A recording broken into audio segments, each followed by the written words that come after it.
High বন্ধুরা, সবাই কেমন আছো? আশা করি অনেক অনেক ভালো আছো। আজকে চলে আসলাম ঐতিহাসিক ভাগলপুর দেওয়ানবাড়ি মেলা প্রাঙ্গণে। তো আজকে এই ভিডিওতে আপনাদের ভাগলপুর দেওয়ানবাড়ি মেলা সম্পর্কে অনেক তথ্য তুলে ধরব। ঐতিহাসিক ভাগলপুর দেওয়ানবাড়ি এই কূপটি কত সালে নির্মাণ হয়েছিল তা জানা নেই, কিন্তু ভয়ঙ্কর একটি কূপ। এই কূপটিতে অনেক ময়লা ফেলে, আবর্জনা ফেলে এখন প্রায় ভরে গেছে। তো এটা আমি ছোটোবেলা থেকে দেখতাম আর কি, চেষ্টা করতাম দেখার এটার ভিতরে কি আছে। তো এখন আপনাদেরকে দেখালাম। অনেক ভয়ঙ্কর একটা জায়গা। এই পাশে অনেক এই পাশে একটা দেওয়াল আছে। তো দেওয়ালটি কত সালে নির্মাণ হয়েছিল তা সঠিক জানা নেই। অনেক বছর আগে হয়তো দেওয়ালটি বানানো হয়েছিল জমিদার। মেলার আশেপাশে অনেক পুরনো কিছু সমাধি আছে, যেটা আপনারা দেখলে বুঝতে পারবেন কত পুরনো। সো এটা হতে পারে দেওয়ান আহমদ রেজা, ওনার আত্মীয় স্বজন হতে পারে, সঠিক জানা নেই। তবে ওনাদের এই দেওয়ানবাড়ির আশেপাশে যত সমাধি আছে ওনাদের আত্মীয় স্বজনের হবে। এই জায়গাটা পুরো দেওয়ান রাজা ওনার। এখন একটি পুকুর দেখতে পাচ্ছেন। তো আমরা হাঁটতে হাঁটতে এখন দেওয়ানবাড়ি ঐতিহাসিক জামে মসজিদে যাব। এই পাশে সরকারি প্রাইমারি স্কুল।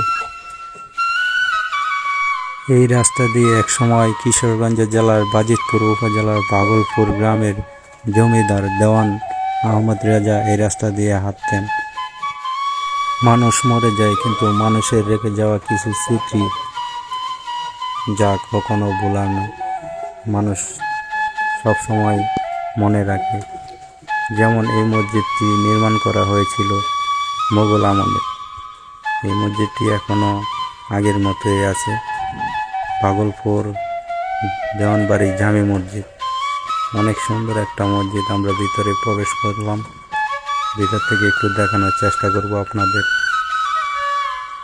এখানকার কারুকাজ নকশা মোগল আমলের করা। এই মসজিদটি বাজিতপুরের সবচেয়ে সুনামধন্য জমিদার বাড়ির জমিদার দেওয়ান আহমদ রাজা, উনি এখানে নামাজ পড়তেন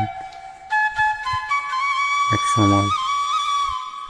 অনেক বড় একটা জায়গা নিয়ে এই দেওয়ানবাড়ি মেলাটি।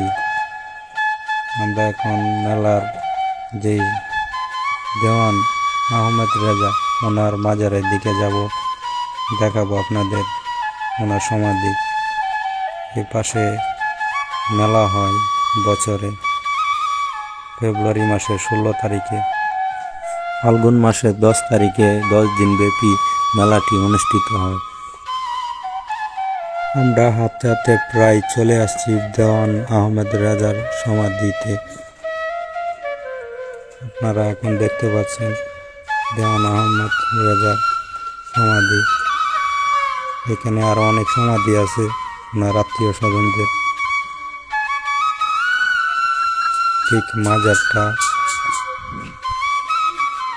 এ পাশে আরো অনেক সমাধি।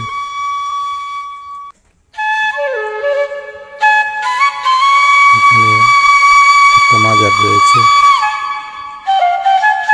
ঐতিহাসিক ভাগলপুর দেওয়ানবাড়ি মেলাটি ঘুরে আমরা অনেক পুরনো কিছু সমাধি এবং নির্মাণ দেখেছি। এই পাশে হযরত দেওয়ান আহমদ রাজার মাজার আমরা আপনাদেরকে সরাসরি দেখানোর চেষ্টা করছি। কাছে গিয়ে ওনার জন্ম এবং মৃত্যুসাল আপনাদের দেখানোর চেষ্টা করব।